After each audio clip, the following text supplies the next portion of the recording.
Assalamualaikum warahmatullahi wabarakatuh.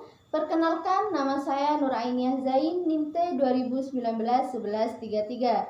Saya dari kelas A3. Video ini saya buat untuk memenuhi tugas ujian tengah semester mata kuliah bimbingan dan konseling.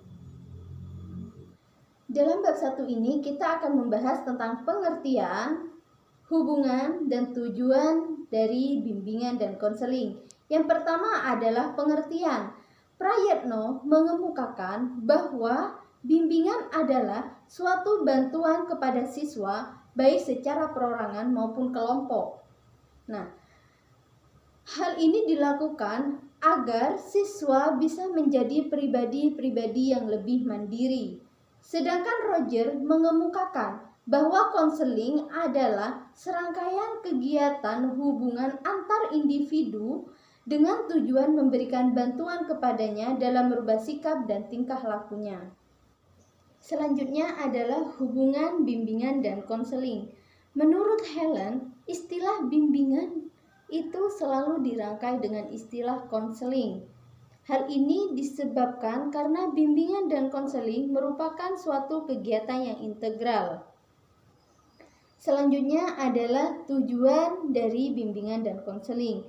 Menurut Helen, tujuan dari bimbingan dan konseling ini dibagi menjadi 3. Yang pertama adalah bimbingan dalam rangka menemukan pribadi. Maksud dari pernyataan ini agar peserta didik dapat mengenal lebih jauh tentang dirinya sendiri, baik tentang kekurangan maupun kelebihan tentang dirinya. Yang kedua adalah bimbingan dalam rangka mengenal lingkungan, baik secara sosial maupun secara ekonomi. Yang ketiga, bimbingan dalam rangka merencanakan masa depan, baik itu dalam hal mengambil keputusan tentang masa depan, baik pendidikan, karir, atau hal-hal lainnya. Selanjutnya saya akan membahas tentang bab 2, yaitu tentang perkembangan bimbingan dan konseling.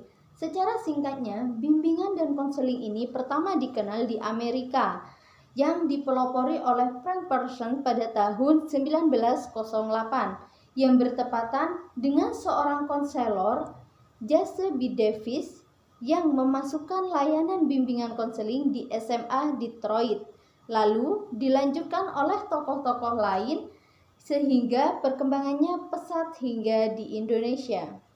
Selanjutnya saya akan membahas tentang bab 3, yaitu tentang dasar, prinsip, dan pendekatan bimbingan konseling. Yang menjadi komponen dasar dari bimbingan konseling yaitu terbagi menjadi 3. Yang pertama adalah konselor, yaitu suatu prosesi menolong seseorang baik kelompok untuk menyelesaikan atau memecahkan suatu masalah. Dan yang kedua adalah klien, yaitu seseorang yang membutuhkan bantuan kepada seorang konselor agar mendapatkan solusi ataupun jawaban. Dan yang ketiga adalah teknik-teknik konseling, yaitu cara-cara tertentu yang digunakan oleh seorang konselor dalam proses konseling untuk membantu klien yang berkembang potensinya serta mampu mengatasi masalah. Selanjutnya adalah prinsip-prinsip. Dalam buku ini terdapat 5 prinsip pelaksanaan bimbingan dan konseling. Yang pertama adalah prinsip yang berkenaan dengan sasaran layanan. Yang kedua, prinsip yang berkenaan dengan masalah individu. Yang ketiga, prinsip yang berkenaan dengan program layanan. Yang keempat adalah prinsip yang berkenaan dengan tujuan pelaksanaan pelayanan. Dan yang terakhir adalah prinsip bimbingan konseling di sekolah. Selain itu, dalam bab 3 ini menjelaskan tentang pendekatan. Nah, dalam buku ini terdapat 6 pendekatan. Yang pertama adalah pendekatan psikoanalitik. Yang kedua adalah eksistensial humanistik. Yang ketiga, analisis transaksional. Yang keempat adalah tingkah laku. Yang kelima adalah pendekatan rasional emotif. Dan yang keenam adalah pendekatan realistis. Selanjutnya saya akan membahas tentang bab 4, yaitu tentang teknik-teknik bimbingan dan konseling. Macam-macam teknik bimbingan dan konseling antara lain adalah teknik umum dan teknik khusus. Teknik umum adalah teknik yang sudah lazim digunakan dalam tahap-tahap konseling dan merupakan dasar yang harus dikuasai oleh seorang konselor. Sedangkan teknik khusus adalah teknik yang dikembangkan dari pendekatan konseling seperti behaviorisme, rasional emotif terapi, dan sebagainya. Selanjutnya saya akan membahas tentang bab 5, yaitu tentang agama dan psikologi sebagai landasan dalam melaksanakan bimbingan dan konseling. Dalam bimbingan dan konseling, agama berperan sebagai layanan kepada individu agar dapat memiliki sifat dan tingkah laku yang sesuai dengan ajaran atau nilai-nilai yang sesuai dengan agama. Jadi, fungsi agama dalam bimbingan konseling ini memperbaiki tingkah laku ataupun sifat dari seorang klien yang biasanya ditangani oleh seorang konselor. Aspek psikologi perlu diikutsertakan pula, karena peranan psikologi dalam bimbingan dan konseling berarti memberikan pemahaman tingkah laku individu yang menjadi sasaran layanan, meliputi motif dan motivasi, perkembangan individu, belajar, dan kepribadian. Jadi, yang menjadi landasan dari aspek psikologi ini, karena peranan psikologi dalam bimbingan ini berarti memberikan pemahaman. Jadi memberikan pemahaman baik itu berupa saran, berupa motivasi kepada seorang klien yang biasanya ditindaklanjuti oleh seorang konselor. Selanjutnya saya akan membahas tentang bab 6, yaitu tentang bimbingan karir dan bimbingan jabatan. Bimbingan karir dan bimbingan jabatan merupakan salah satu jenis bimbingan yang berusaha membantu siswa dalam memecahkan masalah karir untuk memperoleh penyesuaian diri yang sebaik-baiknya, baik dalam waktu itu atau waktu yang akan datang. Selain itu, bimbingan ini juga dapat membantu individu untuk mengenal dirinya, memahami dirinya, dan mengenal dunia kerja yang merencanakan masa depan dengan bentuk kehidupan yang diharapkan untuk menentukan pilihan dan mengambil suatu keputusan. Jadi, bimbingan ini membimbing kita untuk mengambil suatu keputusan. Bagaimana kita tepat dalam mengambil suatu bidang apa yang cocok, pekerjaan apa yang cocok. Nah, mungkin bimbingan ini cocok untuk menentukan pekerjaan kita. Selanjutnya saya akan membahas bab 7, yaitu tentang program bimbingan di sekolah. Program bimbingan dan konseling di sekolah merupakan kegiatan operasional bimbingan konseling yang dilaksanakan oleh konselor atau guru pembimbing, yang bertujuan untuk membantu para siswa menangani masalah-masalah yang dihadapinya, serta membentuk siswa menjadi pribadi yang lebih baik. Jadi, tugas dari pembimbing di sekolah bukan hanya untuk menangani masalah seorang siswa, tetapi juga membentuk pribadi yang lebih baik, pribadi yang lebih mandiri. Selanjutnya, keberhasilan penyelenggara bimbingan dan konseling di sekolah tidak lepas dari peranan berbagai pihak sekolah.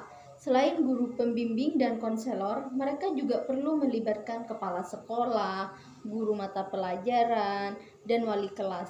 Jadi yang berperan untuk membimbing seorang siswa bukan hanya konselor atau guru pembimbing saja, tetapi kepala sekolah, guru mata pelajaran, wali kelas itu juga harus berperan untuk membangun pribadi yang baik untuk seorang siswa. Selanjutnya saya akan membahas tentang bab 8, yaitu tentang organisasi bimbingan dan konseling. Bimbingan konseling adalah suborganisasi dari organisasi sekolah yang melingkupinya. Organisasi bimbingan dan konseling dalam pengertian umum adalah suatu wadah atau badan yang mengatur segala kegiatan untuk mencapai tujuan bimbingan secara bersama. Jadi tujuan dari organisasi bimbingan di sekolah ini untuk menjadi suatu wadah atau badan yang mengatur segala kegiatan yang ada di sekolah. Selanjutnya saya akan membahas tentang bab 9, yaitu peranan kepala sekolah dalam pelaksanaan bimbingan dan konseling. Seperti yang saya dijelaskan di bab awal tadi, bahwa Bukan hanya seorang konselor atau guru pembimbing saja yang berperan aktif untuk membimbing seorang siswa, tetapi kepala sekolah harus berperan juga.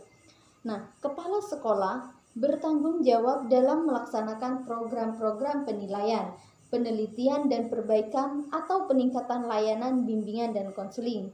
Ia membantu mengembangkan kebijakan dan prode bagi pelaksanaan program bimbingan dan konseling di sekolah. Selanjutnya saya akan membahas tentang bab 10, yaitu peranan guru dalam melaksanakan bimbingan dan konseling. Tugas guru bukan hanya mengajar saja, tetapi tugas guru dalam hal ini adalah menjaga, mengarahkan, dan membimbing agar siswa tumbuh dan berkembang sesuai dengan potensi, minat, dan bakatnya.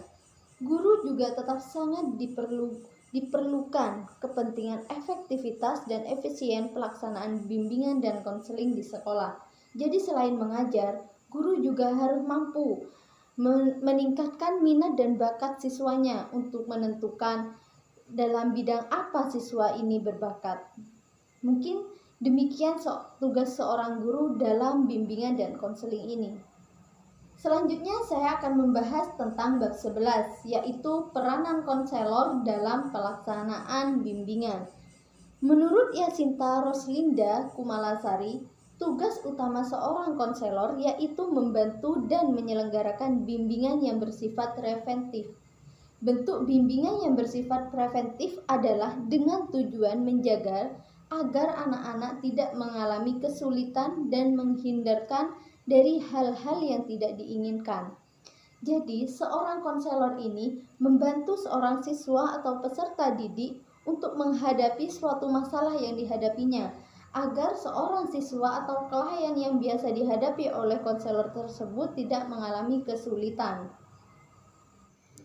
Selanjutnya, saya akan membahas tentang bab 2, yaitu peranan pengawas dalam organisasi bimbingan. Tugas pokok pengawas sekolah adalah menyelenggarakan kepengawasan pendidikan pada sejumlah sekolah, baik negeri maupun swasta yang menjadi tanggung jawabnya. Pengawasan bimbingan konseling bertujuan untuk mengawasi dan mengontrol eksistensi konselor sekolah dalam menjalankan tugasnya. Jadi yang menjadi tugas pokok dari pengawas ini hanya mengawasi di berbagai sekolah, baik di swasta maupun di negeri. Selanjutnya saya akan menjelaskan bab 13, yaitu tentang evaluasi program bimbingan dan konseling. Evaluasi dalam kegiatan bimbingan dan konseling adalah upaya, tindakan atau proses untuk menentukan derajat kualitas kemajuan kegiatan yang berkaitan dengan pelaksanaan program kegiatan bimbingan dan konseling. Nah, evaluasi ini hanya menjadi koreksi pada setiap tindakan dan proses dalam menentukan derajat kualitas kemajuan kegiatan yang dilakukan pada setiap sekolah. Selanjutnya saya akan membahas tentang bab terakhir, yaitu bab 14, tentang problematika bimbingan dan konseling. Dalam hal ini, bimbingan konseling senantiasa efektif dan berkembang lebih baik. Maka, problematika dan alternatif pemecahan yang ada dalam konseling tersebut harus senantiasa diaplikasikannya. Jadi setiap problematika yang terdapat dalam bimbingan dan konseling harus diaplikasikannya dalam setiap hal. Hal ini dimaksudkan untuk meminimalisir kesalahpahaman pemaknaan yang tentu saja akan berdampak pada prakteknya. Mungkin sekian penjelasan yang dari awal sampai bab terakhir ini yang bisa saya sampaikan. Kurang lebihnya saya mohon maaf. Wabillahi taufik wal hidayah, waridho wal inayah. Assalamualaikum warahmatullahi wabarakatuh.